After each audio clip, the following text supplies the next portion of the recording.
আফগানিস্তানের দিকে একটু তাকান না। 19বিংশ শতাব্দীতে ব্রিটিশ যখন আফগানিস্তান দখল করলো, আর ব্রিটিশের এত বড় সাম্রাজ্য ছিল, ব্রিটিশ সাম্রাজ্যে সূর্য অস্ত যেত না। সেখানে আফগানরা কুকুরের মতো পিটিয়ে, তুলাধুনা যাকে বলা হয়, তুলাধুনা, ব্রিটিশকে সেখান থেকে তাড়িয়েছে। বিংশত শতাব্দীর শেষ ভাগে বর্তমান দুনিয়ার আরেকটা সুপার পাওয়ার সোভিয়েত ইউনিয়ন, আপনারা জানেন সব, আমি মনে করাই দিচ্ছি, তারা আবার আফগানিস্তান দখল করলো। দখল করার পরে কয়েক বছরের মধ্যে সেখানে তারা গরু পিটানি পিটানি খেয়ে থাক বিখ্যাতর কুত্তি সামাল। আফগানিস্তান দখলের দরকার নাই, ভাগো আগে জীবন বাঁচাও। এসপি মুসলিম টিভি, ইসলাম প্রচারের প্রতিচ্ছবি। আজকে আমাদেরকে স্বল্প পরিসরে সীমিত পর্যায়ে হলেও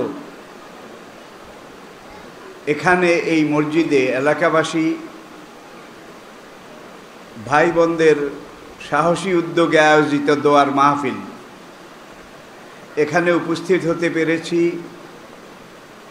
এই জন্য আবারও আমি আল্লাহ পাকের শুকরিয়া আদায় করছি। আপনারাও সবাই পড়ুন আলহামদুলিল্লাহ। এটা আশুরার মাস, মুহররম মাস। মুহররম শব্দটা আরবি হারাম, হারাম শব্দ থেকে এসেছে, যার আবিধানিক অর্থ আমাদের বাংলা ভাষায়, যার অর্থ, হারাম শব্দের অর্থ পবিত্র, সম্মানিত, গুরুত্বপূর্ণ। এখান থেকে মুহররম, এই মাসটা ওই মাস যেই মাসটার সম্মান, গুরুত্ব, আজমত, শান অনেক বেশি, অনেক বড়। পড়ুন আলহামদুলিল্লাহ। এই মাসের আবার 10 তারিখ, যেটাকে আমরা আশুরা হিসাবে জানি। আশুরা শব্দটা আরবি শব্দ আশারণ, আশারণ 10, এখান থেকে আশুরাতন, দশম, 10th, এই মাসের 10 তারিখ। শুধু ইসলামের ইতিহাসে নয়, মহাকালের ইতিহাসে হাজারাত আম্বিয়ায়ে কেরামের ধারাবাহিক ইতিহাসে মহান রব্বুল আলামিনের সৃষ্টির রহস্য, যুগে যুগে বিভিন্ন আম্বিয়ায়ে কেরাম, তাদেরকে আল্লাহ রব্বুল আলামিন বাতিলের যত রকমের নির্যাতন, বিরোধিতা, তাদেরকে আল্লাহ পাক উদ্ধার করেছেন এই আশুরার তারিখে। ইব্রাহিম আলাইহিস সালাম তাকে নমরুদের অগ্নিকুণ্ড থেকে উদ্ধার করেছেন। মুসা আলাইহিস সালাম ফেরাউন দুর্দর্শ সেনাবাহিনী নিয়ে যখন বনি ইসরায়েলের পিছু ধাওয়া করেছিল,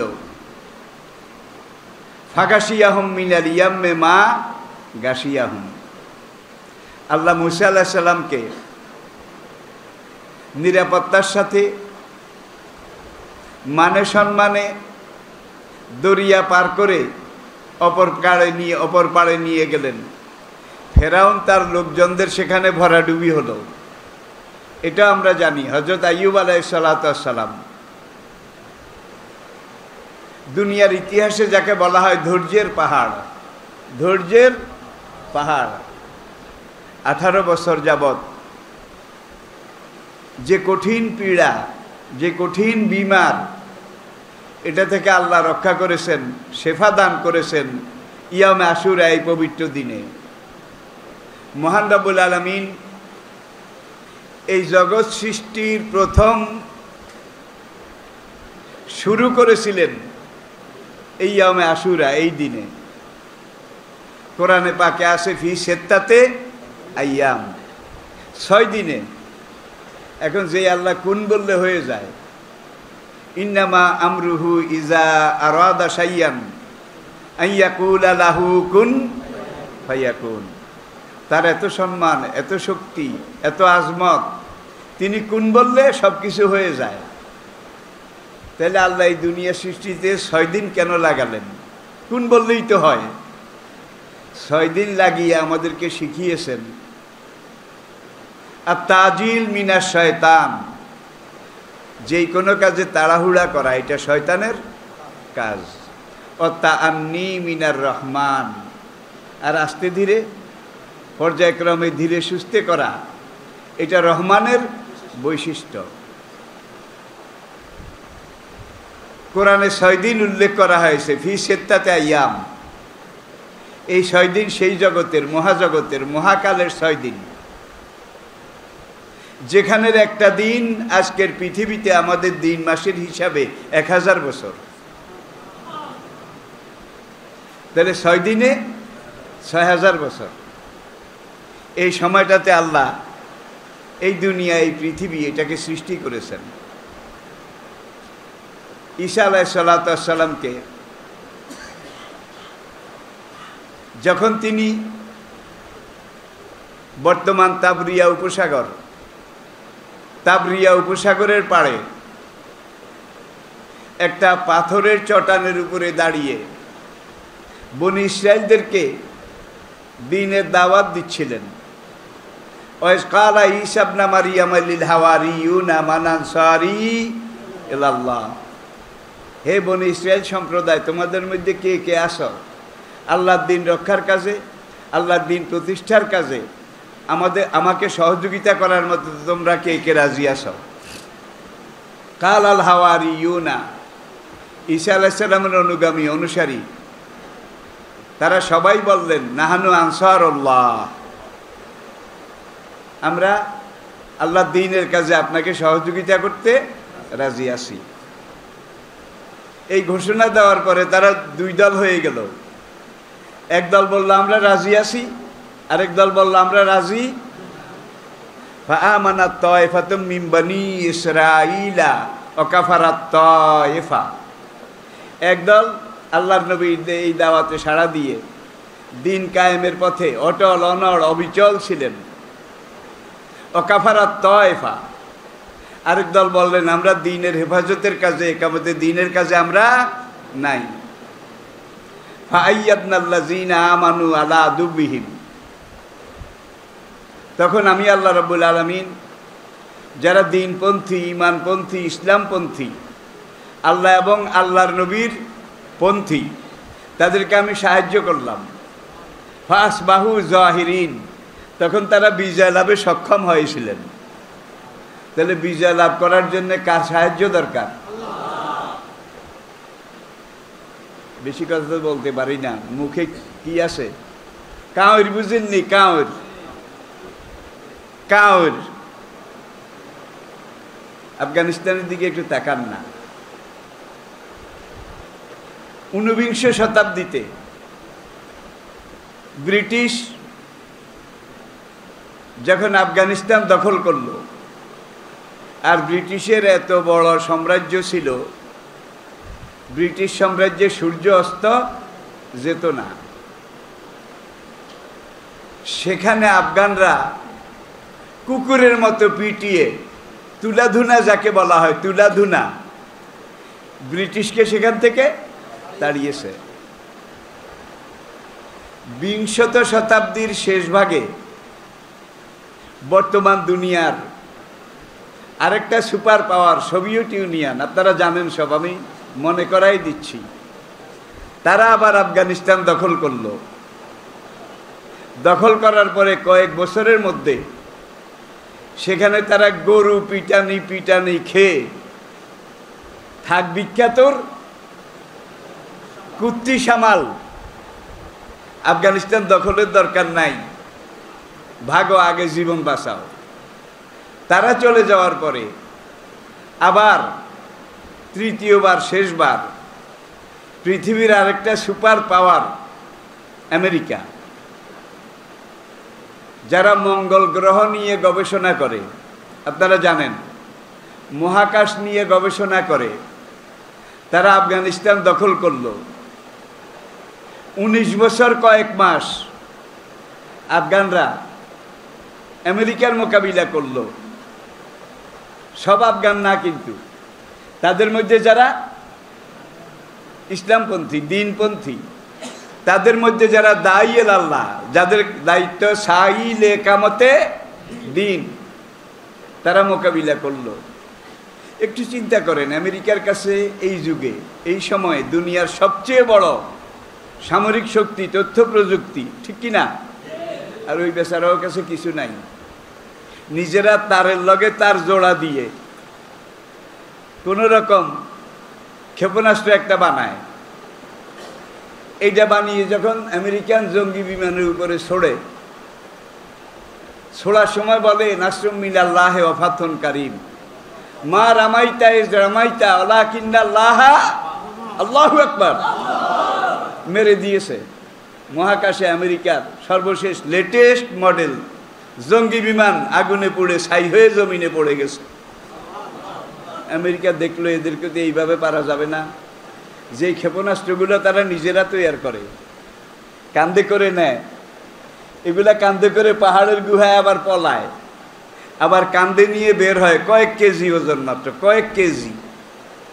তারা এই ক্ষেপণাস্ত্র এইটাকে কোনোভাবে একটা তারা হাতে নিল, দখল করলো, করার পরে এইটার প্রযুক্তিগুলো দেখলো, দেখে তারপরে তারা এইটার পিছনে এমন প্রযুক্তি লাগাইলো আবার, যেটার বলে শেরের উপরে শোয়া শের।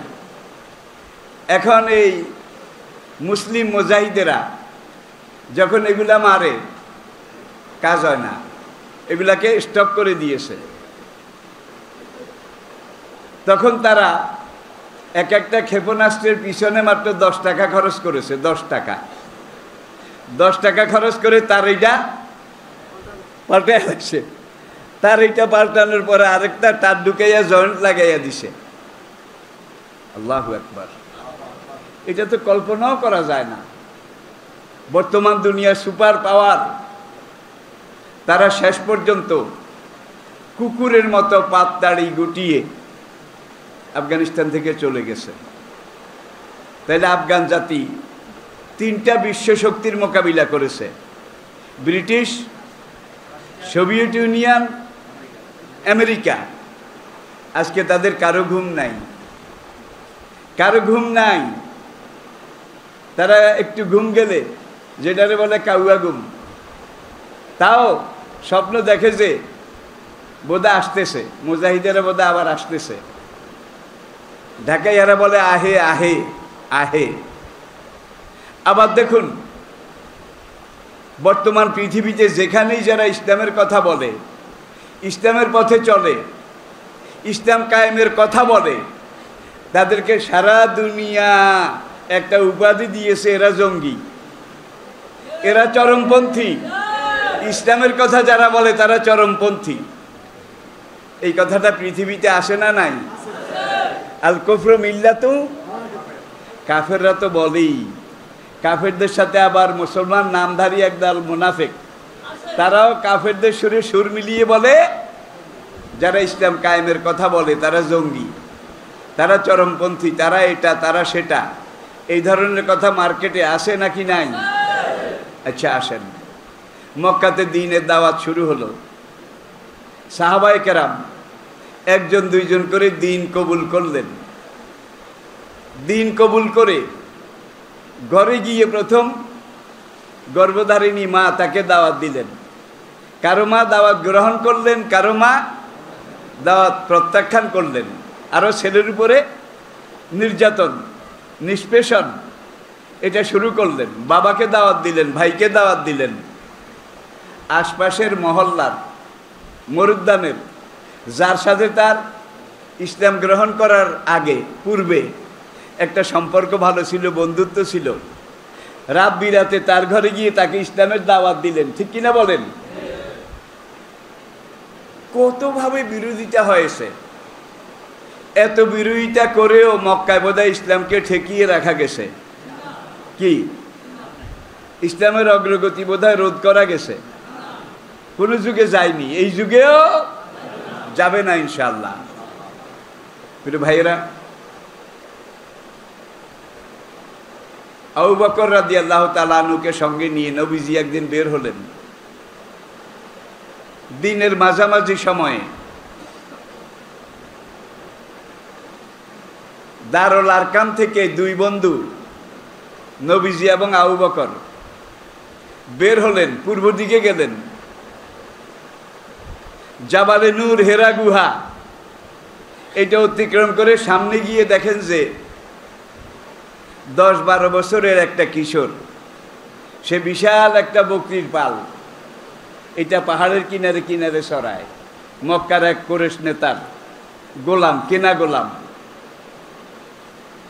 এই 10-12 বছরের তরুণ এই যুবকটার নাম আব্দুল্লাহ ইবনে মাসউদ। কি নাম? বনু হুজাইল গোত্র। বনু হুজাইল গোত্র থেকে কাফেলা লুণ্ঠন করে মাল সামান এগুলার সাথে তাকেও বন্দি করে নিয়ে এসে এই কুরাইশ নেতার কাছে বিক্রি করেছে।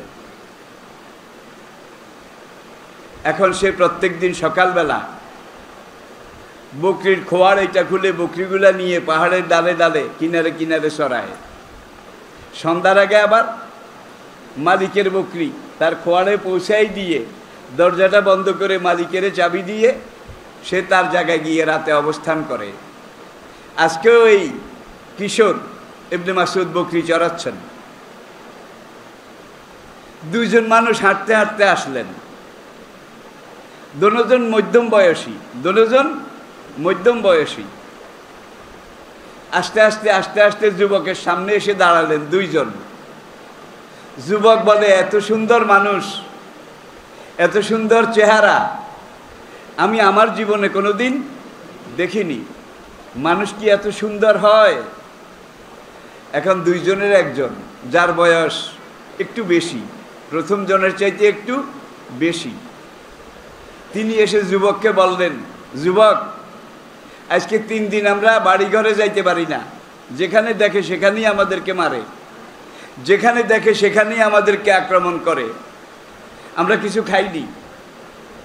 ইবনে মাসউদ রাদিয়াল্লাহু তাআলা আনহু বলেন, তাদের চেহারাটা এত সুন্দর, সোনার চেরাগের মতো, কিন্তু ক্ষুধা তৃষ্ণা তাদেরকে এত কাহিল, এত কাতর করে দিয়েছে, চেহারার দিকে চাইলে মনে হয় এই লোক দুইটা কয়েকদিন কিছুই খায়নি।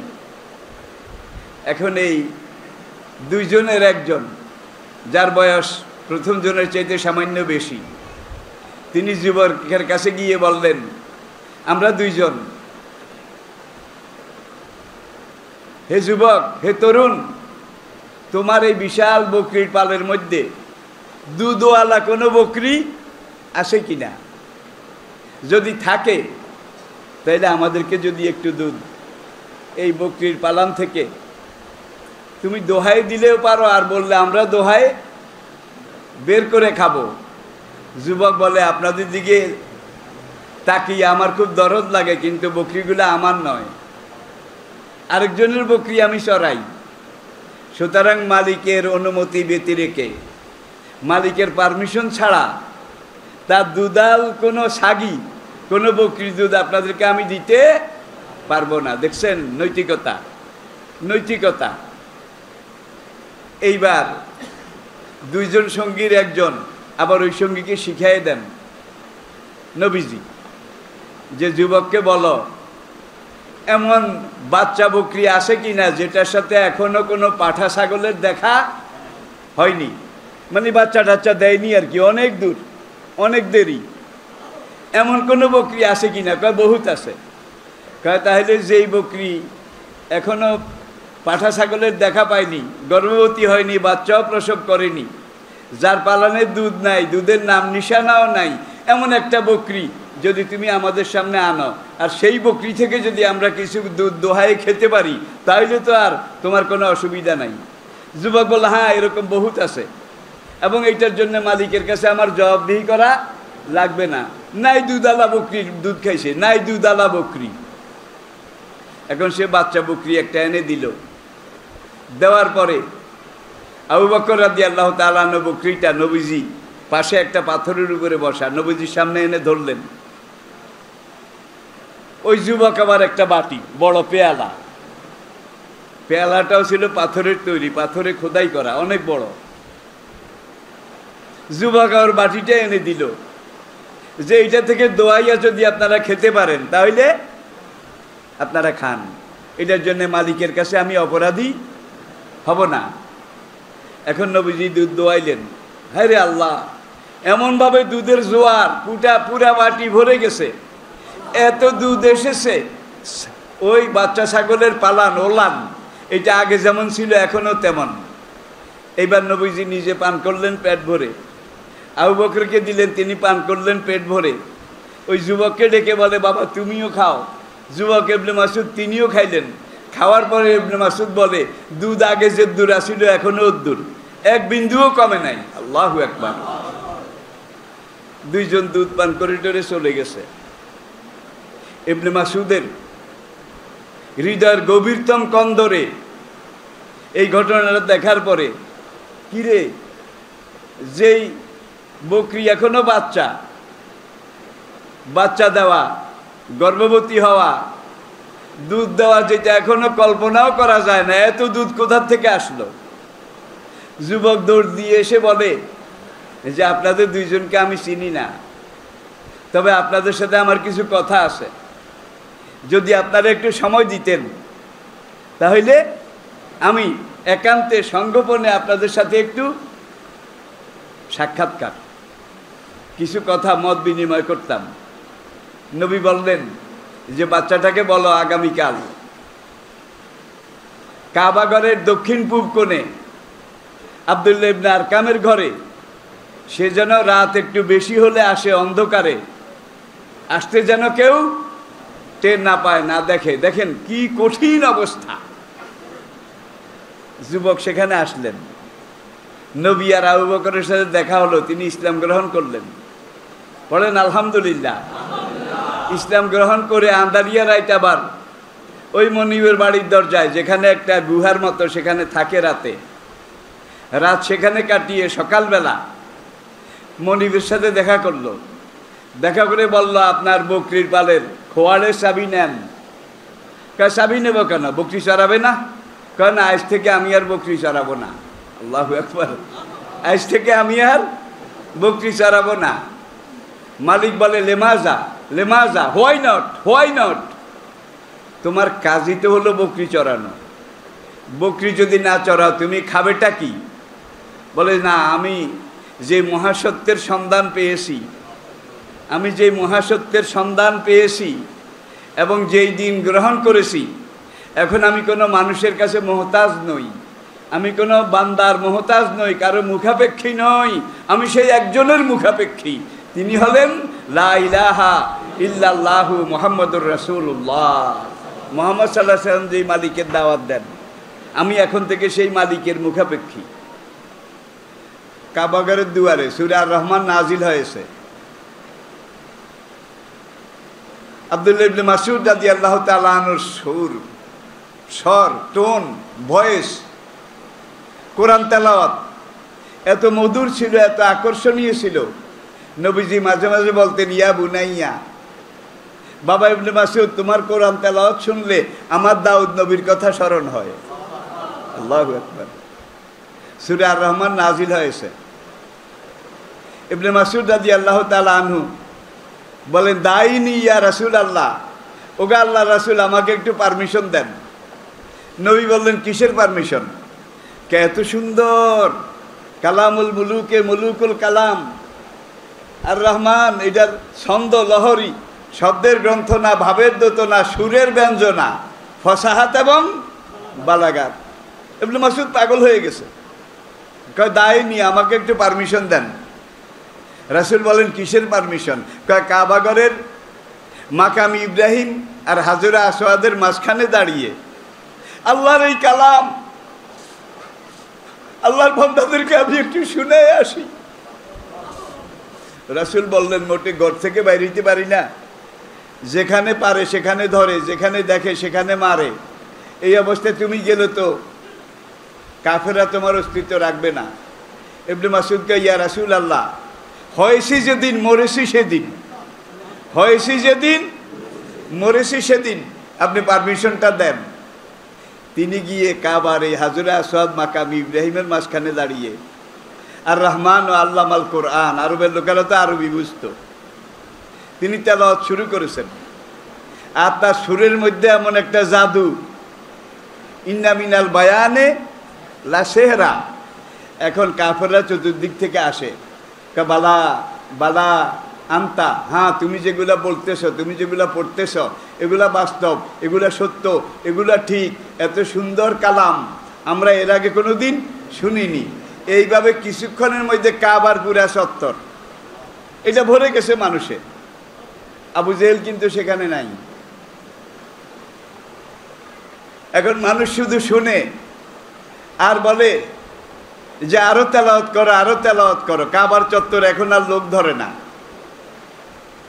কাফের একটা গিয়ে মারোয়া পাহাড়, যেখানে মারোয়ার পূর্ব দিকে বর্তমান গাজা মার্কেট, এই গাজা মার্কেটের এখানে দারুণ দোয়া ছিল আবু জেহেল পরিষদ। আল্লাহর বিরুদ্ধে, নবীর বিরুদ্ধে, সাহাবাদের উপরে নির্যাতনের যত পরিকল্পনা এখান থেকেই হতো। আবু জাহেল পার্লামেন্ট, দারুণ দোয়া। সেখানে গিয়ে দেখে যে আবু জাহেল একটা চেয়ারের উপরে বসে, হুক্কাটা ওইখানে আর তার মুখটা এখানে, হেলান দিয়ে শুধু হুক্কা খায় আর নাক দিয়ে ধোঁয়া ছাড়ে। এখন এই কাফের গিয়ে বলে যে হুজুর স্যার আপনি এখানে বসা। মোহাম্মদের অনুসারী হুজাইলি গোলাম ইবনে মাসুদ তো পুরা মক্কা তার পক্ষে নিয়ে যাচ্ছে। কয় কি করে? একটু আগাইয়া দেখেন কাবার সামনে সে কিভাবে কি একটা জানি তেলাওয়াত করে, কি জানি পড়ে, কি একটা কি জানি পড়ে। মক্কার দলে দলে ঝাঁকে ঝাঁকে মানুষ সেখানে গিয়ে, হ্যাঁ আরো পড়ো, আরো পড়ো, আরো পড়ো, আরো ভালো, কি চমৎকার, কি সত্য। আবু জেহেল ওই কাপড় পরতে পরতে উক্কার নলটা থুইয়া এখন কাবার সামনে আসে। আসার সময়ই আল্লাহর এই দুশ্মন ভণ্ড কথা, কটু কথা, বোড় চিনেননি? বোড় কাঁচা বোড় চিনেন? কাঁচা বোড় একবারে যেটা আমরা কই মা মাসি, বোড় কইতে কইতে গালি দিতে আসে আর গাধার মতো চিৎকার করে। মক্কার লোকেরা যখন দেখলো আসতেছে জালিম, যে যেই দিকে পেরেছে জীবন বাঁচানোর জন্য ভেগে গেছে। ইবনে মাসুদ একা দাঁড়িয়ে তখনও তেলাওয়াত করতেছে আল্লাহু আকবার। প্রথম গিয়ে একটা ধাক্কা মারলো আবু জাহেল। ধাক্কা মারার পরে ইবনে মাসুদ রাদিয়াল্লাহু তাআলা আনহু কাবার চৌকাঠের উপরে পড়ে পায়ের নলা, হাড্ডিটা দুই ভাগ হয়ে ভেঙে গেল। এই ভাঙ্গা পাও নিয়ে উঠে দাঁড়িয়ে আবার তেলাওয়াত করে। আবু জাহেল বলে তোর এখনো শিক্ষা হয়নি? তোদের নেতা মোহাম্মদকে আর তোদের মোহাম্মদের অনুসারীদেরকে বলেছি খবরদার এই জাদুর কালাম, এই গণকের কথা, এই মিথ্যাবাদী মোহাম্মদের কথা মক্কার কোনোখানে তোরা ভুলেও উচ্চারণ করবি না, বলবি না। তোকে কে পারমিশন দিয়েছে?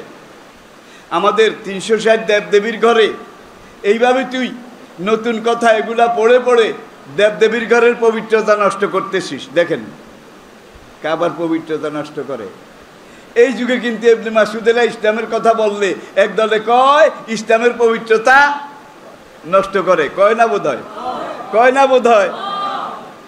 এখন আবু জাহেল আবার এগিয়ে আসছে ইবনে মাসুদকে মারার জন্য, ধরবে। ইজা ইয়াসাল ইনসানু তালা লিসানুহু, আরবি একটা প্রবাদ। মানুষ যখন দেখে যে দুশমন সামনে দাঁড়িয়ে আমাকে তো এখন মেরে ফেলবে, মরে যখন যাব তাহলে শেষবারের মতো তলপেটে অন্ড কষে অন্তত একটা লাথি মেরে তারপরে মরি। আমি বুঝাতে পেরেছি কিনা? এটা হইল মরার আগে, যে মরেছি। এখন আবু জাহেল যখন এইভাবে আগায় আসতেছে, ইবনে মাসুদ আবু জাহেল ধরার আগেই তার ছোট্ট হাত দিয়ে আবু জাহেলের জামার কলার এইভাবে ডাইন হাতে ধরেছে। ডাইন হাতে ধরে বাম হাতে যে দূর শক্তি আসিল, বিসমিল্লাহির রহমানির রহিম, ঠাস বাম হাতে। আবু জেহেলের মতো বড় মেয়া, মক্কার লিডার, দি গ্রেট, তার গালে বাম হাতে থাপ্পড় মেরেছে হুজাইলি, বনু হুজাইলের একটা গোলাম। আর আবু জাহেলের মতো নেতা সে মেনে নিতে পারছিল না। সে এখন ইবনে মাসউদকে ছেড়ে দিয়ে একবার এই দিকে তাকায়, আবার এই দিকে তাকায়, আবার এই দিকে তাকায়। প্রেস্টিজ ইস্যু, কেউ দেখলো টেকলো নাকি? একরত্তি হুজাইলি গোলাম, সে আমার গালে বাম হাতে, মক্কাতে এমন লোক আসে নাকি? এটা কল্পনা করা যায় নাকি যে আমার মতো নেতার গালে বাম হাতে থাপ্পড় মারবে? সে যখন এইভাবে চায়, ইবনে মাসউদ দেখছে এইটাই সুযোগ, দিছে পূব দিকে দৌড়। সাফা মারা পার হয়ে পূর্ব দিকে দৌড় দিছে। আবু জাহেলের তখন খবর হইল যে গোলাম তো ভাগতেছে। গোদা শরীর নিয়ে দপ্পর দপ্পর করে সেও পিছন দিয়ে তাড়া করে সাফা মারোয়ার মাঝামাঝি গিয়ে দেখে যে গোলাম তো অনেক দূর চলে গেছে, এখন আর দৌড়াইলেও ধরা যাবে না। করে গোলামের ছেলে গোলাম, হুজাইলি গোলাম, আমি মক্কার সবচেয়ে বড় নেতা, বড় লিডার, তুই আমাকে যে অপমান আজকে করেছিস, তোর এই অপমানের প্রতিশোধ যদি আমি নিতে না পারি, যেদিন পর্যন্ত নিতে না পারবো সেই দিন পর্যন্ত আমি তেল ব্যবহার করব না, গোশত খাবো না, মধু খাবো না, মোজ দাড়ি চুল এগুলা কাটবো না, স্ত্রী সহবাস করব না, একেবারে শপথ এগুলা বলে। ইবনে মাসউদকে, ওরে কাফেরের বাচ্চা, কাফের, মনে রাখিস আল্লাহ যদি সত্য হয়ে থাকেন, মুহাম্মদ যদি সত্য নবী হয়ে থাকেন, আমি যদি সেই সত্য দিন গ্রহণ করে থাকি, তাইলে আমি ইবনে মাসউদ একদিন তোর আজরাইল হলেও হইতে পারি। তোর আজরাইল শেরের উপরে সোয়াশের দিশে চড়াইয়া মিশরের খ্যাতনামা ঐতিহাসিক ডক্টর তহা হুসাইন তার একটা আকর গ্রন্থ, ঐতিহাসিক উপন্যাস আল ওয়াদুল হক, এই বইটার মধ্যে এত সুন্দরভাবে এই ঘোষণাটা লিখেছে। ইবনে মাসউদ এখন বলে, ওরে তুই মনে রাখিস, কোরআন যদি সত্য হয়, আমার নবী যদি সত্য হয়, তাইলে আমি ইবনে মাসউদ একদিন তোর আজরাইল হলেও হইতে পারি। এই কথা বলে এখন আরকামের ঘরে গেছে, মানুষ অল্প কয়েকজন, এক বর্ণনায় 54 জন, 54 এই মুসলমানের সর্বসাইকুল্যের সংখ্যা। জায়গা হুজুর কামতে একটা করেছি। হুজুর কয় কি? আবু জাহেল আমাকে ধাক্কা দিছে, দেখেন ঠ্যাং ভেঙে গেছে, আমি তো এখন হাঁটতে পারি না, খোঁড়ায় খোঁড়ায় কোনো রকম আসছি, ওই দূরপথ ঘুরে আসছে যেন ওরা টের না পায়। হুজুর আমার একটা ঘোড়া দেন। হুজুর বলেন, ঘোড়া দিয়ে হবেটা কি? কয় মক্কাতে আর আসলে থাকা যাবে না। আমার কিছু ভাই কয়েকদিন আগে আবিসিনিয়া চলে গেছে, ওই জাফর রাদিয়াল্লাহু তাআলার নেতৃত্বে। আমিও আবিসিনিয়া চলে যাই। এখন আমি যদি হাঁটতে পারি না, খোঁড়ায় খোঁড়ায় গেলে আমাকে তো ধরে ফেলবে। ভালো একটা ঘোড়া যদি দেন, তাহলে আমি সেইটা চড়ে লোহিত সাগরের পাড়ে গিয়ে সেখান থেকে একটা নৌকা কোনো না কোনোভাবে পশ্চিম পাড়ে আফ্রিকা চলে যাব, আবিসিনিয়া, হাবশা চলে যাব, আমার দিনী ভাইয়েরা যেখানে গেছে। তাইলে আমরা দেখলাম নির্যাতনের সঙ্গে সঙ্গে আবার দেখলাম হিজরত। একজন দায়ী আল্লাহর জন্যে নির্যাতনও এটা শর্ত, হিজরতও দরকার হইলে শর্ত, ঠিক কিনা বলেন? দরকার হইলে। হুজুর আবু বকরের দিকে তাকাইছে, কোনো কথা টথা নাই। আবু বকর বলেন, লাব্বাইকা ওয়া সাদাইকা ইয়া রাসূলুল্লাহ। হুজুর কি করতে হবে? কয় ঘোড়া একটা দরকার, দেখো না জালিমেরে থাপ্পড় মেরেছে, এখন তো এই লোকজন নিয়ে এখনই আসবে, দেরি করবে না, এখন একে তাড়াতাড়ি সেফটি ফার্স্ট, নিরাপত্তার খাতিরে এখন দরকার। আবু বকরে কয়, আজকে আপনার দরবারে আসার আগে আমি একটা আরবি ঘোড়া ট্রেন্ড আপ, সুদক্ষ, সুশিক্ষিত, একবারে লাগাম জিন পোস্ট লাগিয়ে স্ট্যান্ড টু পজিশনে আমার ঘরের সামনে বেঁধে রেখে এসেছি। নবী বললেন, আল্লাহু আকবার, আজকে যে ঘোড়া লাগবে এটা তুমি বুঝলা কেমনে? আবু বকর কয়, সাবধানের মাইন নাই। নবীর দরবারে আসার আগে আমার মনটা বললো একটা ঘোড়া এরকম রেডি করে যাই, যদি কোনো বিপদ টিপদ আসে। আবু বকর গিয়ে ঘোড়াটা নিয়ে আসলেন। ইবনে মাসউদ ভাঙ্গা ঠ্যাং নিয়ে ঘোড়ার পিঠে উঠে বস, আর তাকে ধরতে পারেনি। দেখা হয়েছে বদরের জিহাদের ময়দানে। মুসলমানরা আবিসিনিয়া থেকে এসেছে মদিনায়, ইবনে মাসউদ আবিসিনিয়া থেকে মদিনায় ফিরে এসেছে। হিজরতের দ্বিতীয় বছরে বদরের যুদ্ধ আপনারা জানেন। বদরের যুদ্ধ অসম যুদ্ধ। কোথায় কুরাইশদের হাজার সৈন্যের এত অস্ত্রশস্ত্র, এত কিছু, এত হাতিয়ার, এত কিছু, আর মুসলমানরা হাতে গোনা 313 জন। তাও তলোয়ার আছে সর্বসাইকুল্যে 7 খান, বল্লম আছে 4টা, নেজা আছে 2টা। তাহলে 7 আর 4 11, 11 আর 2 13, 313 জনের হাতিয়ার, আর কিছু নাই। এখন সাহাবায়ে কেরাম এসে বলেন, ইয়া রাসূলুল্লাহ, আমাদেরকে হাতিয়ার দেন। হুজুরের চোখ দিয়ে পানি পড়ে গেল। হাতিয়ার কোথা থেকে দেব, আমি কোথায় পাবো? তোমরা যাও, ওই যে খেজুরের বাগানে যাও, প্রত্যেকে একটা করে কাঁচা খেজুরের ডাগা এটা কেটে নিয়ে আসো। আল্লাহু আকবার। সাহাবারা গিয়ে খেজুর গাছে উঠলেন, এক একজনে এক একটা কাঁচা খেজুরের ডাগা সামনে আনার পরে হুজুর বললেন, পাতাগুলা আলাদা করো। আলাদা করার পরে এইবার আমার হাতে দাও। পাতা আলাদা করে হুজুরের হাতে দিছে। হুজুর বিসমিল্লাহে ও তাওয়াক্কালতু আলাল্লাহ মা রামাইতা ইজ রামাইতা ইন্নাল্লাহা রামা। এ আয়াত পড়ে কয়, না এটা তোমার তলোয়ার, না এটা তোমার তলোয়ার। 313 জনের সবাই এই অল্প কয়েকখান বাজে সব খাজুরের ডাগা। অনেক হাদিস কিতাবুল মাগাজির এই খাজুরের ডাগা এইভাবে মারতো। সামনে যত কাফের থাকতো, কারো গলা কারো বুক যেখানে লাগতো আলাদা হয়ে 2 টুকরা 2 দিকে ছিটকায় পড়ে যেত খাজুরের ডাগগার মায়ের। আবার আল্লাহ ফেরেশতাও তো পাঠাইছে 1000। এটাও তো আপনারা জানেন। বেআলফিন মিনাল মালায়েকাতে মুরদাফিন, 1000 ফেরেশতা পাঠাইছে। এখন 2টা ছোট্ট বাচ্চা, মাজ এবং মুআব্বাজ, ওদের বাবার নাম ছিল আফরা। দোনোজন একেবারে ছোট, কচি, বয়স 10-এর নিচে। এখন তারাও বদরের ময়দানে গেছে, এমনভাবে গেছে হুজুর যেন টের না পায়। কারণ হুজুর সেখানে গেছিল, হুজুর পারমিশন দেয় নাই যে না তোমরা পারবা না। এখন এরা ঘুরা পথে কোনো রকম সেখানে গিয়ে, এখন হযরত হামজা রাদিয়াল্লাহু তাআলা আনহু, আরেকজন সাহাবী তাকে জিজ্ঞাসা করে, আইনা আবু জাহাল, আবু জাহাল কোথায়, আমরা তো চিনি না। এখন ওই সাহাবী বলেন, আবু জাহেলকে দিয়ে তোমাদের কি কাজ? এখন এই বাচ্চা 2টা বলে, আমরা শুনেছি আবু জাহেল আমাদের নবীকে সবচেয়ে বেশি কষ্ট দিয়েছে, কষ্ট দিচ্ছে। আমাদের নবীকে এই করেছে। আমরা ঘর থেকে বের হওয়ার সময় নিয়ত করেছি, হয় আজকে আমরা শহীদ হয়ে যাব, তা নইলে আবু জাহেলকে আমরা খতম করে আসব।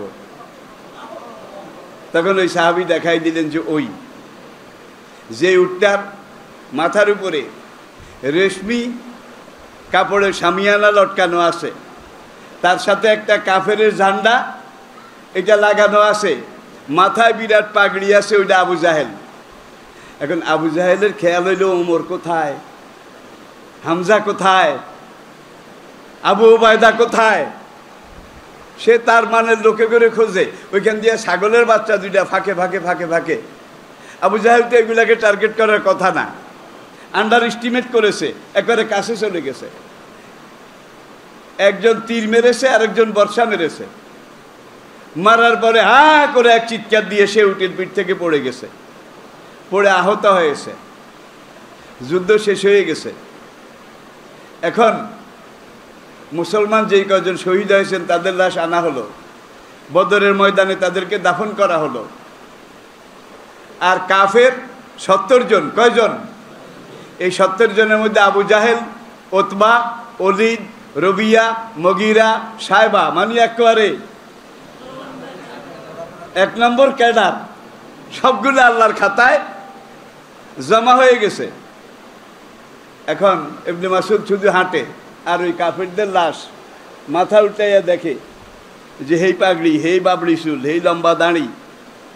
এক জায়গায় গিয়ে দেখে যে আবু জাহেল পড়ে আছে।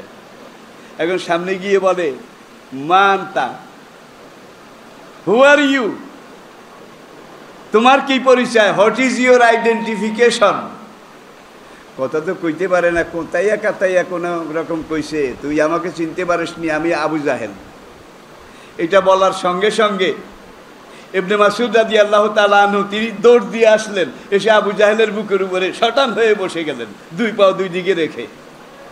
তলোয়ার একটা এটা বের করলেন, তলোয়ার বের করে এইবার বললেন যে আবু জাহেল, সাফা মারোয়ার পূব পাশে যেদিন আমার পা ভেঙেছিলে তুমি, তোমার গালে আমি বাম হাতে বিসমিল্লাহ পড়েছিলাম, সেদিন তুমি কতগুলা প্রতিজ্ঞা করেছিলে, আর আমি বলেছিলাম কোরআন যদি সত্য হয়, নবী যদি সত্য হয়ে থাকেন, দিন যেটা আমি গ্রহণ করেছি সেটা যদি পারফেক্ট হয়ে থাকে, তাহলে আমি ইবনে মাসউদ একদিন তোমার আজরাইল হতে পারি। দেখো আল্লাহর ওয়াদা আল্লাহ পূরণ করেছেন, আমি এখন তোমার কল্লা কেটে মুসলমানদের ক্যাম্পে নিয়ে যাব। আবু জাহেলে কয়, ওরে গোলামের ছেলে গোলাম, তোর দেখা পেলাম, সারা জীবন তোকে খুঁজেছি, আজকে এমন সময় পেলাম, পেয়েও আমি কোনো কিছু করতে পারলাম না, তুই আমার বুকের উপরে বসে আসিস, আমার এই অপমান, আমার এই অপমান, এটা আমি কোনোদিন সহ্য করতে পারবো না। তলোয়ার বাইর করে এখন কাটি, কাটবি তো কাটবি, একবারে এখানে বুকের আসলির সাথে কাট, আসলির সাথে কেটে হবেটা কি, কল্লা তো কল্লা, কল্লা হইলেই চলে, মুসলমানদেরকে নিয়ে দেখাবো এই আবু জাহেলের কল্লা। কয় না, একটু বড় করে কাটিস, মুসলমানদের ক্যাম্পে নিলে কল্লাটা যেন একটু বড় দেখা যায়, তোদের নবী আর মুসলমানরা কল্লা দেখে যেন বলে যেমন আবু জাহেল তেমন তার কল্লা। আচ্ছা ঠিক আছে, মরার আগে তুমি একটা অনুরোধ করেছ, যে দূর পারি বড় করেই কাটবো, একবারে কাটছে ঠিক মতো একবারে। এখন এইটাকে কেটে প্রথম চুলের মুঠা ধরে নেয়, এত রক্ত ঝরেছে যে রক্তে পিচ্ছিল হয়ে গেছে, এখন ওই ধরলেই স্লিপ করে পড়ে যায়, ধরলেই কদ্দুর গেলে পড়ে যায়। এবার ধরছে দাঁড়ি, কদ্দুর যাওয়ার পরে এইবারও রক্তে পিছলায় পড়ে যায়। আর কল্লাটাও মহিষের কল্লার চেয়ে কম না, হ্যাংলা ঠ্যাং ভাঙা। এই একরত্তি তরুণ যুবক, তার পক্ষে কি এই মহিষের মাথা এটা নেওয়া সম্ভব? এক জায়গায় মাথাটা নামিয়ে চিন্তা করে, চুল ধরলেও পড়ে যায়, দাঁড়ি ধরলেও পড়ে যায়, করবোটা কি? হঠাৎ খেয়াল হইল ও তো কান দুইটা আছে বড় বড়, হাতির কানের মতো। একটা কাজ করি, তলোয়ারের আগা দিয়ে কান এখান দিয়ে 4 আঙ্গুল কাটি, কানের এখান দিয়ে কেটে এখান দিয়ে আঙ্গুল ঢুকাইয়া ব্যাগের তোড়া, ব্যাগের তোড়া যেভাবে বানায় এইভাবে আমি নবীর দরবারে নিয়ে যাব। এখন এইভাবে কেটে এখান দিয়ে আঙ্গুল ঢুকাইয়া নিয়ে যায় মুসলমানদের ক্যাম্পের দিকে। কদ্দুর যাওয়ার পরে একটা সুপার ন্যাচারাল, অপার্থিব, অশ্রুতপূর্ব আওয়াজ উপরের দিক থেকে ইবনে মাসউদ শুনলেন, ইয়া ইবনে মাসউদ আল-উজনা বিল উজনে, ইবনে মাসউদ তোমার জন্য সুসংবাদ, কানের বদলে কান। খেয়াল করেন নাই বোধহয়, কানের বদলে আল-উজনা বিল উজনে, কানের বদলে। হোলায় ডরাইছে, কিরে এমন আওয়াজ তো কোনো মানুষের আওয়াজ না, জলদ গম্ভীর সুপার ন্যাচারাল, কে বলে? আওয়াজটা উপরে শোনা গেল, কাউকে দেখে না। ডরাইয়া টরাইয়া একটু আবার এখান দিয়ে হাত ঢুকাইয়া যায়, কদ্দুর যাওয়ার পরে আবার ইয়া ইবনে মাসউদ আল-উজনা বিল উজনে, কানের বদলে কান, 3 বার। কয়বার? ডরাইছে এইবার ভালো করে। মুসলমানদের ক্যাম্পে নিয়ে কল্লাটা জমা দিছে, হাজা আবা জাহাল। মুসলমানরা নারায়ে তাকবীর আল্লাহু আকবরের স্লোগান দিলেন। আর এই যুগে কিন্তু একদল ছাত্র যুবক তরুণ তারা আল্লাহু আকবরের স্লোগান দিলে বলে যে এরা সাম্প্রদায়িক, এরা চরমপন্থী। বলে নাকি বলে না? জোরে বলেন, বলে নাকি বলে না? বলে। তাইলে ওই মক্কার জাহেলিয়াত আর আজকের জাহেলিয়াত 100 ভাগে 100 ভাগ মিলে যাচ্ছে, ঠিক কিনা বলেন? এখন কল্লাটা জমা দিয়া ইয়া রাসূলুল্লাহ ইন্নী খেপ্তু আলা নাফসি, হুজুর কল্লা তো আনছি আবু জাহেলের। কহ ঠিক আছে, এইটাই হিডা, আমি ডরাইছি। কেন ডরাইছ? 3 বার উপর থেকে আমি আওয়াজ শুনেছি, ইবনে মাসউদ কানের বদলে কান, কানের বদলে কান। এমন আওয়াজ মানুষের আওয়াজ নয়, অভূতপূর্ব, অপার্থিব, ন্যাচারাল নয়, সুপার ন্যাচারাল। আমাকে 3 বার বলেছে কানের বদলে কান। তখন হুজুর বললেন, ইয়া বুনাইয়া, বাবা তোর কি মনে নাই মক্কার সেই প্রথম যুগে কাবাকে সামনে রেখে আমি যখন হাতিমের পাশে, মাকাম ইব্রাহিমকে পাশে রেখে নামাজ আদায় করার জন্য দাঁড়িয়েছিলাম, আবু জেহেল এসে আমাকে মারার জন্য আমার দিকে তীর মারতেছিল। তুমি পিছনে ছিলে, তুমি যখন দেখেছিলে আবু জাহেল আমাকে মারার জন্য তীর মারতেছে, এক দৌড়ে এসে তুমি আমাকে জড়িয়ে ধরেছ। সেই দিন আবু জাহেলের মারা সেই তীরটা তোমার কান ছিদ্র করে চলে গিয়েছিল। তোমার কান, কার কান? ইবনে মাসউদের কান। তোমার কান দিয়ে টপ টপ করে সেদিন রক্ত পড়তেছিল, তুমি কাঁদতেছিলে। আমি বললাম, ইয়া বুনাইয়া উসবর উসবর, বাবা সবর করো, ধৈর্য ধরো, তোমার এই কানের বদলা আল্লাহ একদিন দেবেন। আবু জাহেল তীর মেরে তোমার কান 1 ইঞ্চি ছিদ্র করেছিল, আর তুমি আজকে তলোয়ার দিয়ে তার কান 4 ইঞ্চি ছিদ্র করেছ। আল্লাহ জিবরাইল ফেরেশতা পাঠিয়ে বলছে, ইবনে মাসউদ তোমার কান সে এইভাবে ছিদ্র করেছিল, আর আজকে তুমি এইভাবে ছিদ্র করেছ। এটার নাম হলো ইসলাম, এটার নাম হলো আল্লাহ সাহায্য। আল্লাহ আসে না নাই? নবী একদিন বললেন যে জান্নাত 3rd ক্লাস বেহেশত, যার সামনে 70,000 বড় বড় গাছ থাকবে। একটা গাছের ছায়া পার হতে একটা আরবি ঘোড়ার 70,000 বছর লাগবে। এরকম গাছ 72,000 আছে। একজন 3rd ক্লাস বেহেশতির বালাখানার সামনে। ইবনে মাসউদ কাঁদে, হুজুর এত বড় গাছে উঠে ফল পেড়ে খাওয়া আমি ল্যাংড়ার কাম না, আমার ঠ্যাং ভাঙা আপনি জানেন। এইদিকে আসো, তোমার ঠ্যাং আজকেই ভালো হয়ে যাবে। বেহেশতে যখন যাবে কারো ঠ্যাং ভাঙা থাকবে না। বেহেশতে যখন যাবে কোনো মানুষ বুড়া থাকবে না।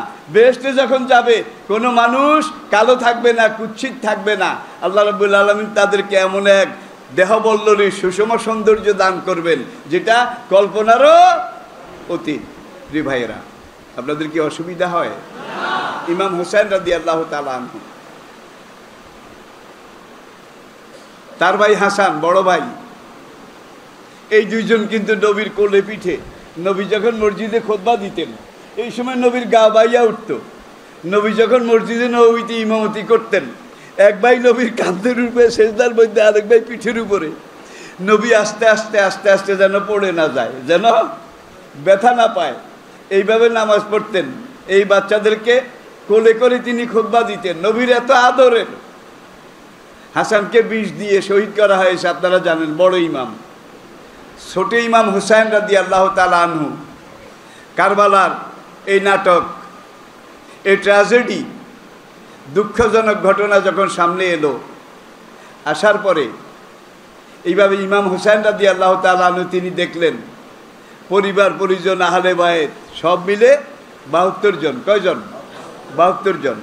আর ইয়াজিদের সেনাবাহিনী 1000। তারা সব রকমের অস্ত্র তাদের আছে, কিন্তু ইমাম পরিবারের কিছু নাই।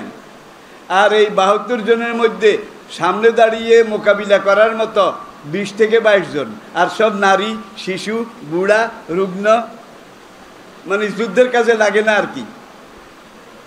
যখন চূড়ান্ত পর্যায়ে আসলো, ইমাম হুসাইন দেখলেন এই সময় আমি পিছিয়ে যেতে পারবো না, কারণ মুসলমান কোনোদিন জিহাদের ময়দান থেকে কি, মুসলমানের যত গুলি লাগবে সব বুকে লাগবে, পিঠে একটা গুলিও লাগবে না। এটা হলো ইসলামের আদর্শ।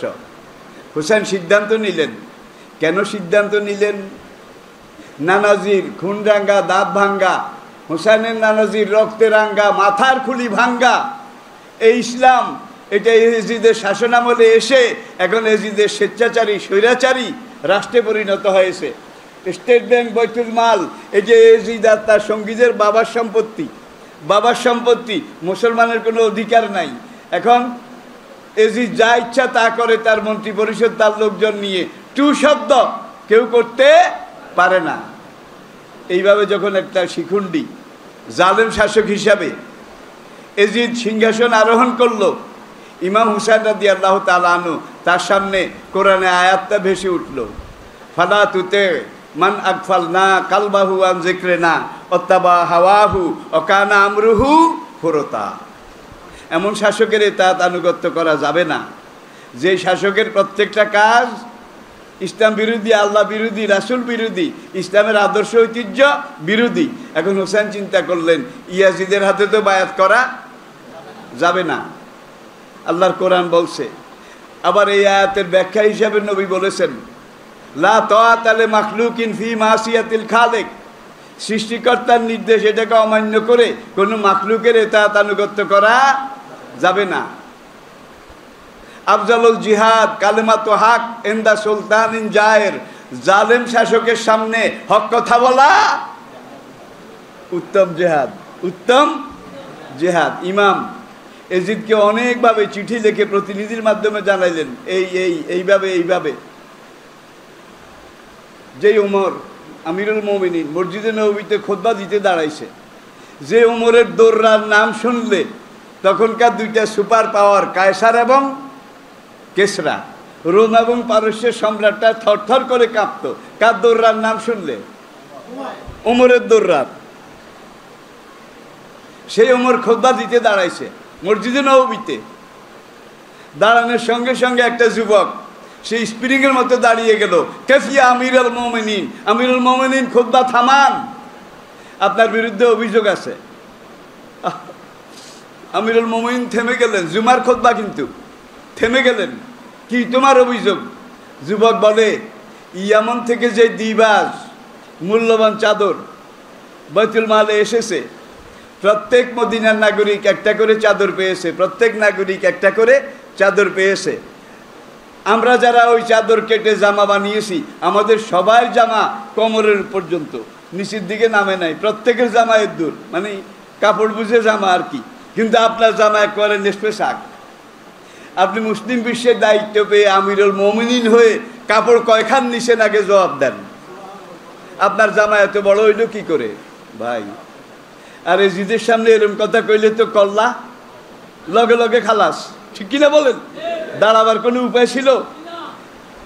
ওমর রাদিয়াল্লাহু তাআলা অপরাধীর মতো দাঁড়িয়ে গেলেন, খুতবা বন্ধ হয়ে গেল। এইবার বলে যে আপনি আমিরুল মুমিনিন, ইসলামী খেলাফতের প্রধান ব্যক্তি হিসাবে কাপড় কয়খান নিছেন, আপনার জামা এত বড় কি করে হলো? আর ওমর ফিজিক্যাল স্ট্রাকচার, শারীরিকভাবে কিন্তু একটু লম্বা, 1000 মানুষের মধ্যে দাঁড়াইলেও সবাই তার গলার নিচে, কাপড় তো বেশি লাগারই কথা। এখন ওই যুবককে, আমাদের জামা কমর পর্যন্ত, আপনার জামা নেসপে শাক, কাপড় কয়খান নিছেন? ওমর বলেন, ভাই তুমিও একখান আমিও একখান, সবাই একখান করে নিছি। কা আপনার জামা এত বড় হইল কেন? কা আমার বড় ছেলে আব্দুল্লাহ ইবনে ওমর, আব্দুল্লাহ ইবনে ওমর, সেও তো একটা চাদর পাইছে। বাপ বেটা দুজন মদিনার অমুক গলিতে দর্জি দোকানে গেছি জামার মাপ দেওয়ার জন্যে। এখন দেখি যে দুইজনের একজনেরও সুন্নতি জামা হয় না, নেসপে শাক হয় না। তখন আমার ছেলে বলল যে, ইয়া আবাতে, আব্বা আমি এবার জামা বানাবো না, আপনি আমার ভাগের কাপড়টাও নেন, সেটা আপনাকে আমি হাদিয়া দিলাম। আপনার একটা মাত্র জামা, এইটাও কোনো কোনো জায়গায় ফেটে গেছে, সামনে আবার যদি কোনো সময় সুযোগ হয় আবার কাপড় মিলে, তাহলে আপনার ভাগেরটা আমারে দিয়েন, আমারটা আপনারটা মিলাইয়া আমিও একটা নেসপে শাক বানাবো। আমার ছেলে জামা না বানিয়ে তার কাপড়টা আমাকে দিয়েছে, 2টা জোড়া দিয়ে আমার জামা নেসপে শাক হয়েছে। যুবক আবার দাঁড়াইয়া কয়, ছেলের সাক্ষী বাবার জন্য ইসলামী আদালতে গ্রহণযোগ্য নয়, ছেলে বাপকে বাঁচাবার জন্যও তো কইতে পারে, ঠিক কিনা বলেন? এখন আমিরুল মুমিনিন বলেন, অমুক দিন মদিনার অমুক গলিতে আমি দর্জি দোকানে যখন আমার ছেলে আব্দুল্লাহ ইবনে ওমর সহ জামার মাপ দিতেছিলাম, সেখানে আরও 2 জন খরিদ্দার কাস্টমার দোকানে ছিল, আমার নাম মনে নাই। সেই 2 জনের 2 জন অথবা কোনো একজন ছেলে যে আমাকে তার কাপড় দিছে এই কথা হয়েছে, সেই 2 জনের কোনো একজন আসো কিনা, একজন দাঁড়াইলো, আমিরুল মুমিনিন আমি আসি, আমি সেদিন সেখানে উপস্থিত ছিলাম, আপনার ছেলেরটা আপনাকে হাদিয়া দিয়েছে, 2টা মিলে আপনি জামা বানিয়েছেন। ছেলে কি বলে হাদিয়া দিয়েছে কথাটাও আমার মনে আছে। এইবার যুবক বলে, হ্যাঁ এইবার আমি বুঝতে পেরেছি আপনি 2টা নেন নাই, একটা নিছেন। তাহলে স্বৈরাচারী শাসকদের ব্যাপারে এইসব আছে কেন? জোরে কর। এখন এজিদের পৈতৃক সম্পত্তি হয়ে গেছে মুসলমানদের রাষ্ট্রের সব সম্পদ।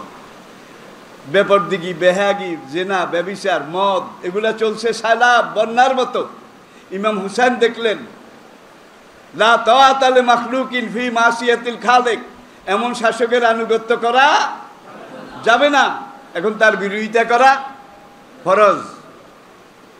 এখন ইমাম হোসেন যখন দেখলেন ইজিদকে আর বাগে আনা যায় না, কারবালার ময়দানে 9 দিন পর্যন্ত বার্গেনিং হয়েছে, কোনো বার্গেনিং দর কষাকষিতে কোনো লাভ হয় নাই। এইবার হোসেন সিদ্ধান্ত নিলেন 1000 ইয়াজিদ বাহিনী, আমার এই 18-20 জন, এরা এদের মোকাবিলা করা মানি অসম একটা যুদ্ধ, অসম যুদ্ধ। এই যুদ্ধে কোনোদিন জেতা যাবে না, বরং একেবারে মূল শুদ্ধ আমরা নিশ্চিহ্ন, একাকার মেশাকার, নিশ্চ নাবুদ হয়ে যাব। এটা কি ইমাম হোসেন বোঝেন নাই? কারণ তিনি অর্বাচীন ছিলেন না, জ্ঞান বুদ্ধি বিবেকের দিকে কাঁচা ছিলেন। তিনি বুঝছেন এই যুদ্ধে পরাজয় অনিবার্য। শুধু পরাজয় নয়, আমাদের অস্তিত্ব মাটির সাথে মিশে যাবে। এখন পথ দুইটা, হয় সারেন্ডার করা, নয় মোকাবিলা করা। আর মুসলমান তো সারেন্ডার করে না। মুসলমান কোন জালিমের কাছে কোন যুগে প্রাণ ভিক্ষা চাইছে? জোরে বলেন, জোরে বলেন। চাই নাই, সেই যুগে চাই নাই, এই যুগে বোধহয় চাইছে। শিক্ষা কিন্তু এগুলাই আজকের আলোচনার, আজকের আশুরার শিক্ষা কিন্তু এগুলাই। হুসাইন রাদিয়াল্লাহু তাআলা চিন্তা করলেন এই জালিমের কাছে আত্মসমর্পণ করা যাবে না, ফয়সালা তলোয়ার সে হোগা। কিন্তু হুসাইন জানতেন আমি নিশ্চিহ্ন হয়ে যাব, আমার পরিবার নিশ্চিহ্ন হয়ে যাবে। ইয়েজিদের এই স্বৈরতন্ত্রের গাড়ি 100 মাইল স্পিডে আসতেছে, এটাকে আমি সামনে দাঁড়িয়ে রুখতে পারবো না। আমাকে টুকরা টুকরা ছিন্ন বিচ্ছিন্ন করে এই গাড়ি, স্বৈরাচারের গাড়ি চলে যাবে, তারপরেও গাড়ির সামনে দাঁড়ানো আমার ফরজ। স্বৈরাচারের বিরুদ্ধে প্রতিকার করা আমার উপরে ফরজ। আমি যদি এখন এই গাড়িকে বাধা দিতে গিয়ে, ইয়াজিদের স্বৈরাচারের বিরোধিতা করতে গিয়ে সপরিবারে ধ্বংস হয়ে যায়, কিয়ামত পর্যন্ত আমার নানাজির উম্মতের কাছে এটা একটা সুপার মডেল, এটা একটা গ্রহণযোগ্য আদর্শ হয়ে থাকবে। একজন মুমিনের ঈমানের দাবি কি? আমি বলে থাকি, একজন মুসলমানকে আল্লাহ হুকুম দিয়েছেন যে কুমিল্লার লালমাই পাহাড়, এই পাহাড়টা যেখানে আসে, আজকে রাতের ভিতরে তুমি এই পাহাড়টাকে ধাক্কাইয়া যেখানে আসে, এখান থেকে আরো 14 মাইল ধাক্কাইয়া পশ্চিমে নিয়ে যাও একজন মুসলমানকে। তখন ওই মুসলমানের ঈমানের দাবি কি বলেন? যে আমি কিয়ামত পর্যন্ত ধাক্কাইলেও লালমাই পাহাড় নিতে পারবো না, সারা জীবন ধাক্কাইলেও এটাকে এক চুল নিতে পারবো না, সুতরাং কচ্ছপের মতো হাত পা গুটিয়ে বসে থাকি। তাহলে ঈমানের দাবি আদায় হবে? আমার মালিক বলেছেন এটাকে ধাক্কাইয়া আজকে রাতের ভিতরে 10 মাইল 14 মাইল পশ্চিমে নিয়ে যেতে হবে। এখন মালিকের হুকুম আমার জন্য অবধারিত, আমি ধাক্কানো শুরু করি। আর সাই মিন্না অলেতমামু মিনাল্লাহ, তুমি যদি ধাক্কাও, তোমার ধাক্কাটা যদি খাঁটি হয়, পারফেক্ট হয়, বা ঈমান হয়, তাহলে এই পাহাড়কে 10 মাইল নিয়ে যাওয়া আমি আল্লাহর দায়িত্ব। ওকানা হাক্কান আলাইনা নাসরুল মুমিনিন। তাহলে আপনি ধাক্কাবেন, আল্লাহ আপনার সাহায্য করবে। তাহলে পাহাড় নেওয়া কঠিন হবে? কঠিন হবে? জোরে বলেন। এখন আপনি ধাক্কানো শুরু করেন, আল্লাহ বলছে ধাক্কাইয়া নিয়ে যাও। পাহাড় যদি 10 মাইল পিছনে যায় তাহলেও আপনি পাস। আর যদি পাহাড় 1 ইঞ্চিও না লড়ে, তাহলে হাসরের ময়দানে দাঁড়িয়ে বলবেন রব্বুল আলামিন তুমি ধাক্কাইয়া 10 মাইল নিতে বলছো, আমি ধাক্কাইতে মরে গেছি। আল্লাহকে ধাক্কাইছো, কহ এই যে এখানে লেখা আছে, কয় যাও বিনা হিসাবে তোমাকে জান্নাতুল ফেরদাউসের জান্নাত আমি আল্লাহ মঞ্জুর করলাম।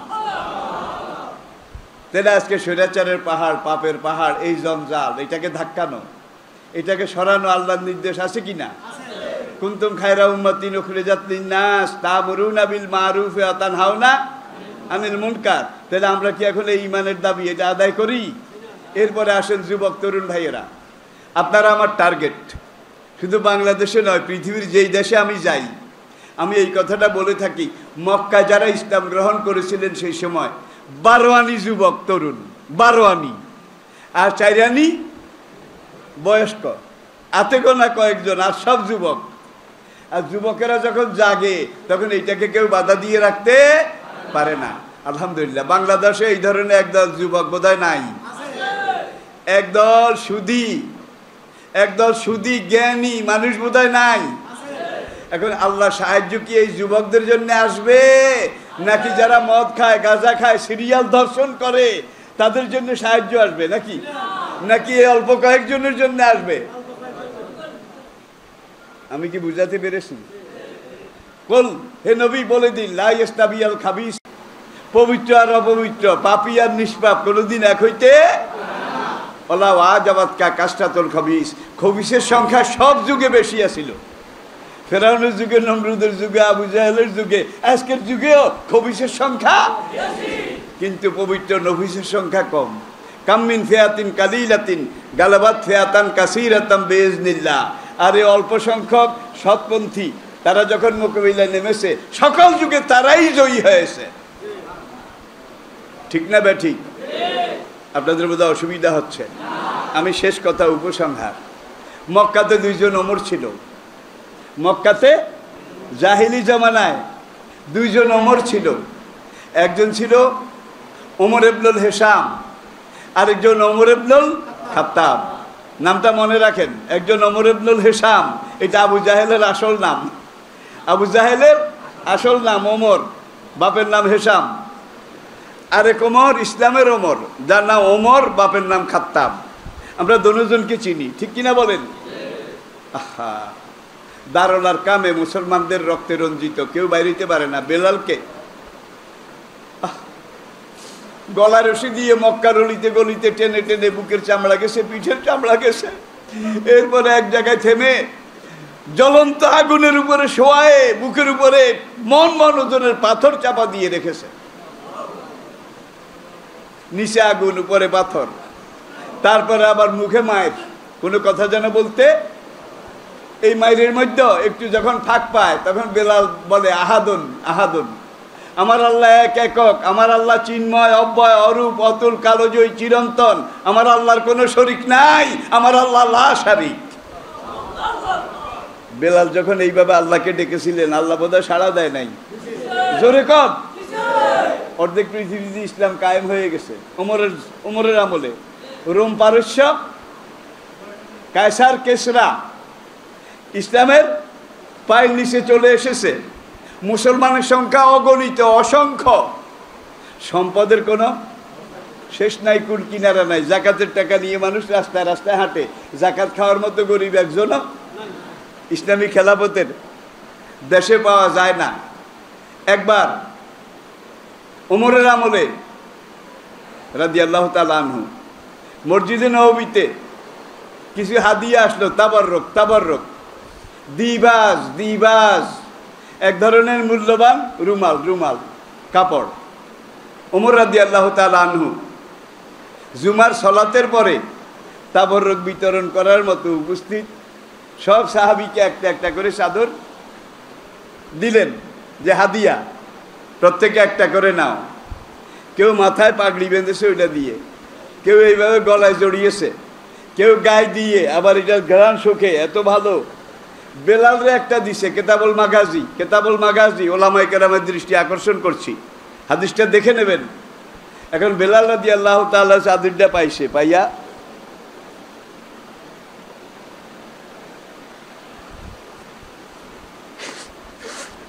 খালি নাক জাড়ায় আর হিঙ্গুল হচ্ছে, নাক জাড়ায়, নাকে শ্লেষা, হিঙ্গুল, এদের বাংলা শ্লেষা। এখন থ্যাপ করে আর হিঙ্গুল হচ্ছে। পাশে সাহাবারা কয়, বাহ ইয়া বেলাল, বাহ বেলাল, তুমি তো বড় লোক হয়ে গেছ, আরবের সবচেয়ে দামি চাদর দিয়ে তুমি নাক ঝাড়তেছ। বেলালের চোখ দিয়ে পানি। আরবের সবচেয়ে দামি চাদর দিয়ে নাক ঝাড়তেছি ঠিক, কিন্তু আমি বেলালের মনে শান্তি নাই, আমি বেলালের মনে বড় অশান্তি। তখন সাহাবায়ে কেরাম বললেন, কেন? মক্কায় যখন বুকের উপরে পাথর ছিল, পিঠের নিচে আগুনের কয়লা ছিল, গলায় রশি বেঁধে যখন রাস্তায় রাস্তায় টানা হচ্ছিল, নিঃশ্বাস প্রতি মুহূর্তে বন্ধ হয়ে যাচ্ছিল, সেই মক্কার নির্যাতন যুগে আল্লাহ আমার খুব কাছে ছিল। হাত দিলে আল্লাহকে ধরতে পেরেছি, ডাক দিলে আল্লাহ সঙ্গে সঙ্গে আমার সামনে হাজির হয়ে গেছিল। আর আজকে অর্ধেক পৃথিবীতে ইসলাম কায়েম হয়ে গেছে। মুসলমানের সংখ্যা এখন আর ৫৪ জন নয়, এখন হাজারে হাজারে, ঝাঁকে ঝাঁকে। সম্পদের কোনো কুল কিনারা নাই। কায়সার, কেসরার সব সম্পদ আজকে মুসলমানদের বাইতুল মালে, কিন্তু আমি বেলালের মনে শান্তি নাই। সাহাবায়ে কেরাম বললেন, কেন? সেই মক্কার নির্যাতন যুগে হাত দিছি আল্লাহরে ধরা গেছে, ডাক দিছি আল্লাহ সাড়া দিছে, আল্লাহরে পাওয়া গেছে। আর আজকে এত সম্পদ, এত মুসলমান, এত মানুষ, কিন্তু হাত দিলেও আল্লাহরে পাই না, ডাক দিলেও আল্লাহ সাড়া দেন না। তাহলে বুঝা গেল সম্পদ আর দিন দুইটা কিন্তু একত্র হয় না, ঠিক কিনা বলেন? আমরা কি দিনের পথে আসি না সম্পদের পথে আসি? জোরে বলেন। এখন দারুল নদওয়াতে, হ্যাঁ, দারুল আরকামে শেষ রাতে কিয়ামুল লাইলের পরে, এইটা শেষ কথা, বোধহয় আপনাদের অনেকের অসুবিধা হয়ে যাচ্ছে। ভাই আমি বুড়া মানুষ, খুব কষ্ট করে কথা বলছি। এখন নবী দোয়া করেন, আল্লাহুম্মা আইয়িদিল ইসলামা, আয় আল্লাহ তুমি ইসলামরে সাহায্য করো, আমার সাহাবারা বাইরে দিতে পারে না, তাদের রক্তে আজকে মক্কার জমিন ভেসে যাচ্ছে। আইয়িদিল ইসলামা বেআহাদিল ওমরাইনে, মক্কায় দুইজন ওমর আছে, এই দুই ওমরের এক ওমর তুমি ইসলামের পথে এনে দাও, ওমর ইবনুল হিশাম আর ওমর ইবনুল খাত্তাব। নবী দোয়ার মধ্যে বলছেন, নবী কাঁদছেন, সাহাবারা আমিন আমিন বলতেছে। মুনাজাত শেষ হয়েছে, ওমর দুয়ারে এসে দাঁড়িয়েছে। আর মনে রাখবেন আবু জাহেল ছিল ওমরের চেয়ে বড় নেতা, কাফিরি যুগের ওমরের চেয়ে বড় নেতা। ওমর ছিলেন 2 নম্বর, আল্লাহ 1 নম্বর ওমরকে কবুল করেন নাই, কবুল করেছেন 2 নম্বর ওমরকে। ঠিক না বেঠিক? ঠিক না বেঠিক? এখন ওমর ইবনুল খাত্তাব তিনি এই ইসলাম, এই ত্যাগ, এই কোরবানি, ইসলাম গ্রহণ করার পরে ইসলামের জন্য যা করেছেন, যত কিছু করেছেন, যেখানে যেভাবে করেছেন, ওমরকে আল্লাহ দুনিয়াতে বোধহয় ইজ্জত দেয় নাই। জোরে বলেন। ইজ্জত যে কোন ইজ্জত, ইজ্জত যে কোন ইজ্জত। দুনিয়াতে ওমর নাম আছে নাকি নাই? কিয়ামত পর্যন্ত থাকবে। আর আবু জেহেল যখন চরম পর্যায়ে গিয়ে পৌঁছলো, তখন নবী বললেন সে ওমর নয়, সে আবা জাহাল, সে জাহেল দি গ্রেট, মূর্খ দি গ্রেট, মক্কার সবচেয়ে বড় জাহেল। ভাই এখন দুনিয়াতে আল্লাহ ওমরে বাদশাহী দিছে নাকি? অর্ধেক পৃথিবীর রাজত্ব দিছে, সম্মান দিছে, কি না দিছে? ওমর মারা যাওয়ার পরে নবীজির পাশে এসে শুইছে। লক্ষ লক্ষ মানুষ সারা দুনিয়া থেকে যায়, মিনকুল্লে ফাজ্জিন আমিক, সারা দুনিয়া থেকে যায়, সেখানে দাঁড়িয়ে কান্দে, নবীকে সালাম দেয়, আবু বকরকে সালাম দেয়, ওমরকে সালাম দেয়। এবং তার পাশে মসজিদে নববীতে প্রতিদিন কত হাজার বার, কত লক্ষ বার কোরআন খতম হয়, ওমরের জন্য সালাম হয়, দোয়া হয়, ঠিক কিনা বলেন? 2 নম্বর লিডারকে আল্লাহ দুনিয়াতেও উপরে উঠেছে, সম্মান দিয়েছে। আখেরাতে বোধহয় সম্মান নাই, সেটা আরো অনেক বড়, অনেক বড়। 1 নম্বর লিডারের খবর নেন কোথায়? বুখারী কিতাবুল মাগাজি, বুখারী কিতাবুল মাগাজির হাদিস। আল্লাহ নবীর কাছে সাহাবারা লাশ আনে, আর আবু জাহেলের কল্লাতে ইবনে মাসউদ আনি জমা দিছে 10টা, মাঠের এক কোনায় পড়ে আছে। এখন বুখারীর হাদিস, আরবাউনা মিন সানাদিজে কুরাইশ, কুরাইশের 24 জন নেতার বড় লাশ, আবু জাহেল, উতবা, ওলিদ, রবিয়া, মগিরা, সাহেবা, উমাইয়া, মানে নাম্বারই যা আছে, একটাও, শুধু একটা আছিল আবু সুফিয়ান। এই আবু সুফিয়ানের আওলাদি কিন্তু এজিদ, ইতিহাস বলতে পারি না, এই আবু সুফিয়ানের আওলাদি কিন্তু এজিদ। এই আবু সুফিয়ান একজনই জীবিত ছিল বদরের পরে মক্কা বিজয় পর্যন্ত। প্রত্যেকটা জেহাদে কুরাইশদের পক্ষে লাঠি ধরেছে এই আবু সুফিয়ান, একমাত্র লিডার, এক বনের এক বাঘ। এখন আবু জেহেল তার লাশ বদরের ময়দানের দিকে ঢুকতে, মক্কা মদিনার আগের যে পুরানো রাস্তা, এখন কিন্তু এই পুরানো রাস্তায় আসা যাওয়া করে না, এখন তো রাস্তা একেবারে ইচ্ছা করলে 1 গিয়ারে, 1 স্পিডে 450 কিলোমিটার মক্কা থেকে মদিনা যাওয়া যায়। কিন্তু তখনকার রাস্তা ছিল 80-র দশকের দিকে, যখন আমি গেছি তখন দেখছি বাইরে ভাই, মানে পাহাড়ের 22 মাসের মতো রাস্তা। বদরের ময়দানের দিকে ঢুকতে এখানে একটা কুয়া আছে, বীরে আরিশ, বীরে আরিশ, এটা হলো এক কুয়া বদরের ময়দানের দিকে ঢুকতে, ওয়ারফিল্ড, যুদ্ধক্ষেত্র। এই আরিশ কুয়ার পানি এখনো আশপাশের লোকেরা খায়। আল্লাহর নবী এখানে থুথু ফেলেছিলেন, সেই থুথুর বরকতে কিয়ামত পর্যন্ত আরিশ কুয়া এটা এইভাবে আসে। বালতি টানানো আছে, ওইদিকে আবার মোটর আছে, মেশিন আছে, পাইপ আছে, নলকা আছে। আবার এখান থেকে সামনে গেলে বদরের ময়দানের আরেক কোণে আরেকটা এটার চেয়ে বড় কুয়া, এটার নাম বীরে বদর, বীরে বদরের কুয়া। এখন নবী নিজের হাতে কুরাইশের 24 জন নেতার লাশ এই বদরের কুয়ায় ফেলেছে, তারপরে উপরে মাটি পাথর দিয়ে এটাকে ভরাট করে দিয়েছে। এই আবু জাহেল 1 নম্বর লিডার। 90-এর দশকে একবার আমি উমরাতে ছিলাম, রমজান মাস, তখন মদিনায় কয়েকদিন থাকার পরে মক্কায় যাব। আমি, বাংলাদেশি আরেকজন, মিশরি একজন, পাকিস্তানি 2 জন, আমরা একটা জিএমসি গাড়ি ওই 10 সিটের এটা রিজার্ভ করেছি। ড্রাইভারকে বলেছি, ড্রাইভার ছিল মিশরি, যে আমরা এখন 10টা বাজে, আমরা হারামে গিয়ে ইনশাআল্লাহ জোহরের জামাত পড়ব, তবে বদরের ওখানে গিয়ে, তখনও রাস্তায় বদরের এখান দিয়ে ঘুরা, এখানে 5-10 মিনিট একটু আপনি থামবেন, আমরা বদরের ময়দানে একটু ঢুকবো, শহীদদের কবরগুলা জিয়ারত করব। বদরের কুয়া, আবু জাহেলের রওজা মোবারক, আবু জাহেলের রওজা মোবারক নাকি না গজব, মোবারক না গজব, এইটাকে একটু দেখবো আর বদরের শহীদদের কবর জিয়ারত করবো। গাড়ি সেখানে থামলো, আমরা আরিশ কুয়ার কিনার দিয়ে বদরের মাঠে ঢুকলাম।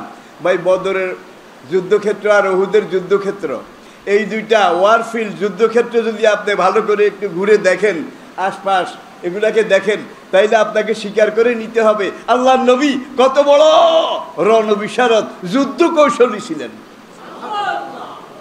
এই মাঠটা দেখলেই বোঝা যায় নবী কেমন সেনাপতি ছিলেন। এখন শহীদের রওজা জিয়ারত করলাম, বীরে আরিশ থেকে আমরা পানি খেলাম। একজন গাইড পাশের চা দোয়ান থেকে আসলো, বয়স 70 থেকে 80-র মাঝে হবে, ভাই বিরাট লম্বা হবে, 4.5 হাত, লাডি একটা হাতে, এসে বলে যে মা নামতম, তো হজরত তো মৌসুম না। তখন বললাম উই আর ট্যুরিস্ট, আমরা ট্যুরিস্ট, আমরা জিয়ারতকারী। জিজ্ঞেস করে তোমরা এখানে কি চাও? তো বললাম যে আমরা এই শহীদের কবর, বদরের মাঠ। সে আবার কায় তাল মাই, আমার লগে আইও, আমি দেয়াই দি, সব দেখাইছে আবার গুড়িয়ায়। আমি আইনা বীরে বদর, আইনা আবা জাহাল, বদরের কুয়া কোনখানে? এখন তো ভরাট করা। আবু জাহেলের কবরটা কোথায়? সে কয় তাল মাই, আমার লগে আইয়েন। হে আমাদেরকে এই পূর্ব উত্তর কোণে একটা জায়গায় নিয়ে গেছে, 2 দিকে 2টা খুরমা গাছ আছে, অনেক পুরানো। সেখানকার লোকেরা বলে এগুলা কিন্তু ওই সেই 1500 বছর আগেও ছিল, মাঝখানের জায়গাটা একটু নিচু। এখন বুড়িয়া সেখানে যাইয়া প্রথম লাঠি দিয়া গুতায়, হাজা বীরে বদর, হাজা আবা জাহাল। এইটা হইলে আবু জাহেলের কবর, এইটা বীরে বদর, আবার পাও দিয়া লাথি দেয়, হাজা আবা জাহাল, আবু জাহেল ইজ হিয়ার, সে এখানে। ঘৃণায় পুরা শরীরটা রি করে উঠল। এরপরে আমরা গাড়িতে উঠতে যাব, ড্রাইভার মিস্ত্রি, এটা গোয়ার গোবিন্দ, সে গাড়ির দরজা খুলে আবার বীরে আরিশের কিনার দিয়ে দিছে, ওহুদের মাঠের দিকে দৌড়। আমি বললাম ভাই তুমি কোথায় যাও? নামাজের রক্ত হয়ে যাবে, আমরা তাড়াতাড়ি হারমে যাওয়া লাগবে জোহরের আগে। সে যায় আর কয় উসমুর সোয়াই, এটা হলো সৌদিদের পরিভাষা, উসমুর সোয়াই, সামান্য একটু দেরি করো। সে যায়, যাইতে দেখলাম যে 2 খেজুর গাছের মাঝখানে, সেখানে গিয়ে হাতে প্যান্টের চেইন খুলে তারপরে বইছে, একবার এইভাবে বসে, আবার এইভাবে বসে, আবার একটু সোজা হয়, আবার একটু ঝুঁকে, বোঝা যায় বেচারা খুব কষ্ট করে। 5-6 মিনিট চলে গেছে কিন্তু উঠে না। আমি আবার একজন লোক পাঠাইলাম পাকিস্তানি, যে ভাই তুমি যাও, ওই ড্রাইভারটাকে নিয়ে আসো, আমাদের দেরি হয়ে যায়। এখন এই পাকিস্তানি গিয়ে বলে সলা করিব, সেই এখন আটকায় নাই। এরপরে তার কালা মুখ আরো কালা হয়ে গেছে। সে কয় এতক্ষণ চেষ্টা করলাম, এত কোতাইলাম, বাউল মাফি, বাউল মাফি, বাউল মাফি, আমার তলপেটে এক ফোঁটা পেশাবও নাই, কুল্লু খালাস, কুল্লু খালাস, পেশাব আগেই শেষ হইয়া গেছে। এত কোতাইলাম, মনে করলাম যে হারামজাদার কপালে একটু পেশাব করি, কিছু সওয়াব মিলবে, কিন্তু আমার। তাহলে ওমরের সেখানে লাখ লাখ মানুষ সালাম দেয়, মোনাজাত করে, কিয়ামত পর্যন্ত করবে, আর তুই আবু জাহেল 1 নম্বর লিডার, তোর কবরে কালায় মুতে। তাহলে বোঝা যায় পাপের শাস্তি জাহান্নামে আছে, দুনিয়ায় বোধহয় নাই। নেকের শাস্তি জান্নাতে গেলে আসে, দুনিয়ায় বোধহয় নাই। আল্লাহ পাক আমাদেরকে বুঝার তৌফিক দান করুন।